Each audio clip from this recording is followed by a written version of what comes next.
I was sprawled out on the grass in the little yard behind my family's Clay Street flat, staring up at the gray sky. The lonely sound of foghorns echoed through the city. Almost everywhere else in America, August is hot, but in my hometown it was invariably dreary, cold, and overcast. I daydreamed as I lay there, fantasizing about a place my parents had talked about all summer, the sunny place we were moving to. It was somewhere, I was sure, that my family would be happier, somewhere called Marin County. And though I hadn't ventured there yet, I'd already invested a lot of hope in that place. We were going to see our new house that day for the very first time. For my parents, Marin symbolized success. A short drive north of San Francisco, it's where many affluent Californians live.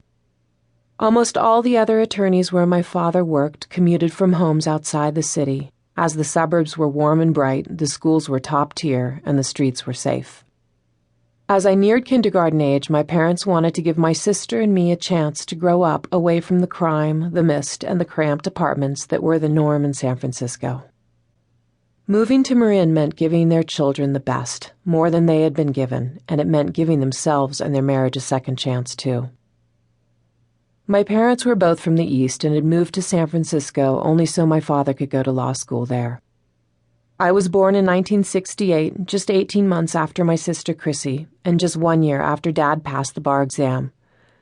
Money had been tight during those early years, which caused all kinds of stresses, but by 1973, my father's career was finally starting to take off. In Marin, we could have a house of our own, big enough for my sister and me to each have a room, and secure enough for my parents to lay down roots. That sounded like heaven to me. When Mom was ready to go, I slipped from my momentary reverie, clambered to my feet, and ran to the car. We were off to check out Greenbrae, a town right in the heart of Marin. We drove Mom's yellow Volvo across the Golden Gate Bridge and up through the rainbow-painted tunnel on the other side. Every time we passed through that tunnel, Chrissy and I would count to 3 and inhale dramatically, competing to see who could hold her breath all the way to the other side.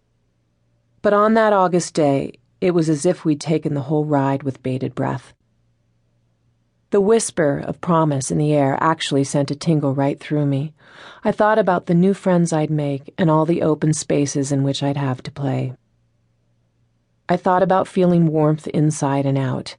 And in the Volvo, as we climbed up a winding hill and turned onto Corte Laudado, I knew that my mother, father, and sister were deep in their own fantasies, too. Their silence told me that. Chrissy and I both squealed with delight as the car rolled to a stop.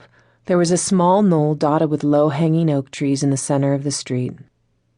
To get to the house, you had to drive slowly around it, making a wide circle so as not to clip the curb. I leaped from the back seat and raced to our door.